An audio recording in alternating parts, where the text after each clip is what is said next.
嗨，大家今天过得还好吗？欢迎大家回到信仰真相探寻节目，我是伊萨。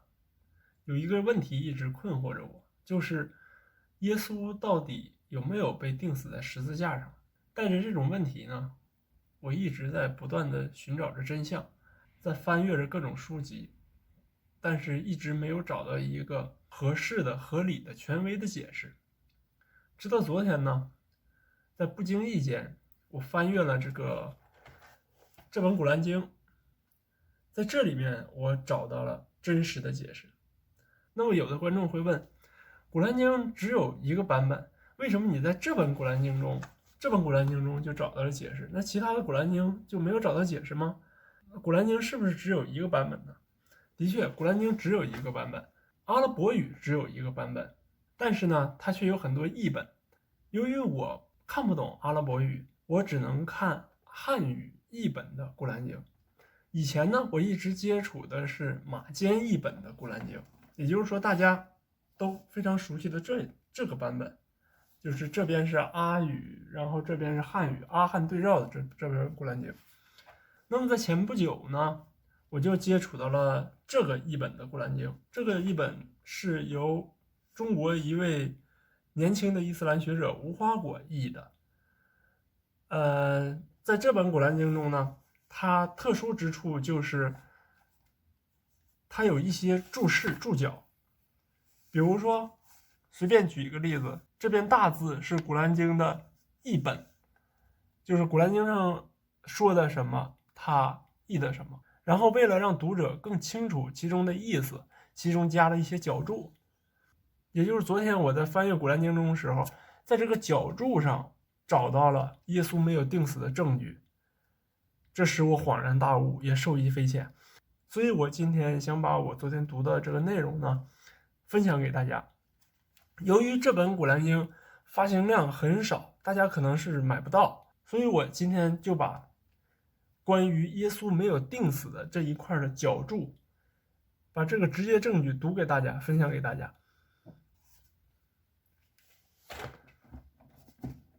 那么首先呢，我们还是先拿起这一本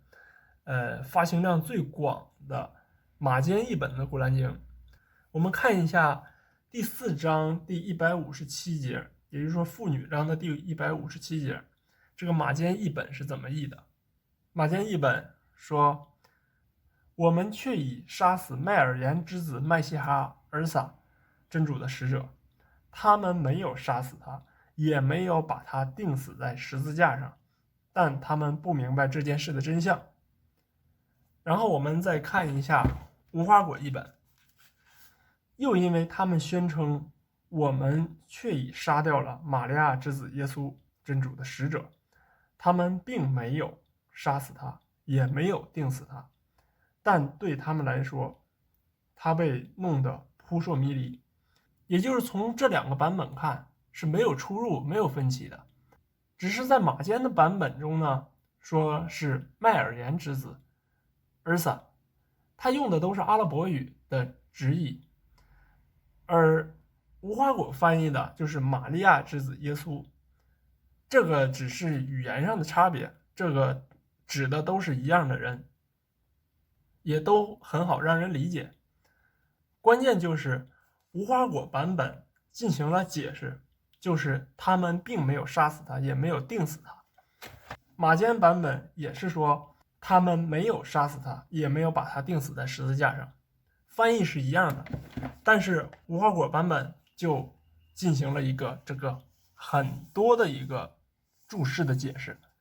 这个注释的解释其中包含了许多圣经的出处。那么现在我就把这一段分享给大家，让大家也感受一下。他是在没有钉死他后边加了一个脚注，那么现在我就把这个脚注读给大家。他说，根据福音书上的记载，犹太人借罗马总督判耶稣死刑，将其钉死在十字架上，但古兰经文告诉我们，他们并未将耶稣钉死。十字架是酷刑，受刑者往往被悬挂数日才会死掉。而据福音书记载，耶稣只被钉了几个时辰就被解下来。这是因为犹太人安息日不准行刑，于是他们在日落之前将耶稣解离十字架。这时候的耶稣可能只是昏死，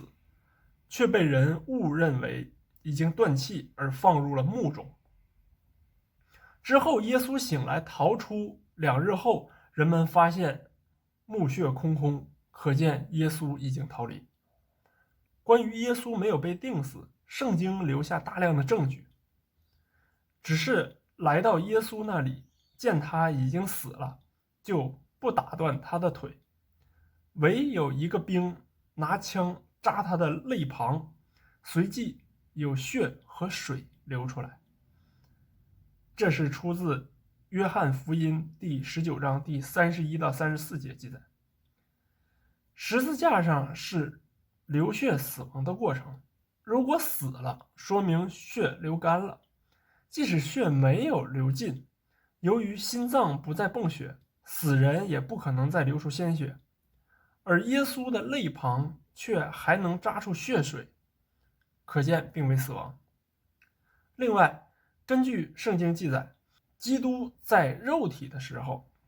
既大声哀哭，流泪祷告，恳求那能救他免死的主，就因他的虔诚蒙了应允。这是在希伯来书第5章第7节提到。因为耶稣的虔诚，免死的主应允了他的祈祷，使他没有被钉死。如果耶稣被钉死，经文就不可能说免死的主因他的虔诚而应允他的祈祷。另据路加福音第11章第30节提出，耶稣说，拿约怎样为尼尼微人成了神迹，人子也要照样为这世代的人成为神迹。这是出自马太福音的12章第40节。耶稣说，约拿3日3夜在大鱼肚腹中，人子也要这样3日3夜在地里头。约拿3日3夜在鱼腹没死，耶稣3日3夜食冻也死不了。否则的话，耶稣就不会说自己像约拿那样行了神迹。耶稣逃离之后，化妆成园丁，与门徒见面。门徒用手探了他的伤口，还给了他吃的烤鱼。后来耶稣逃往加利利。这出自约翰福音的第20章1到27和路加福音的第20章第42节。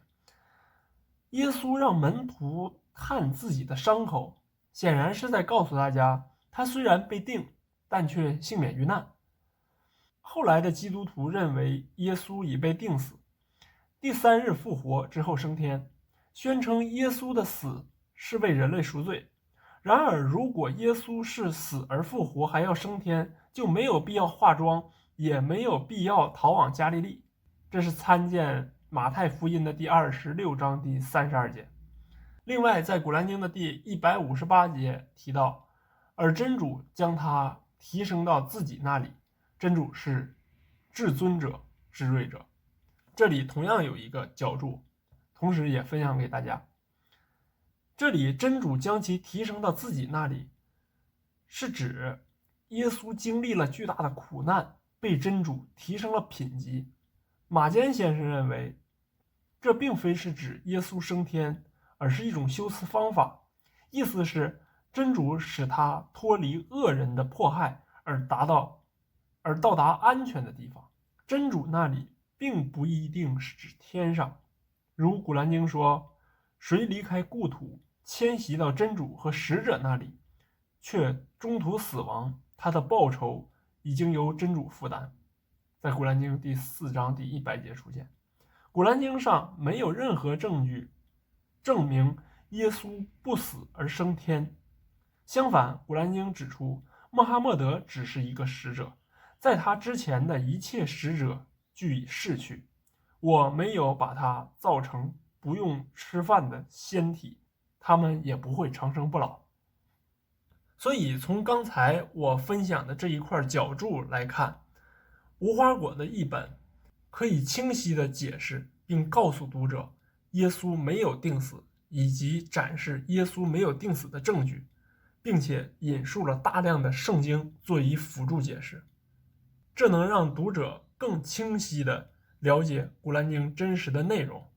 我觉得在某种程度上来讲，这个译本确实很适合我们不懂阿拉伯语、不了解当时历史的读者去阅读。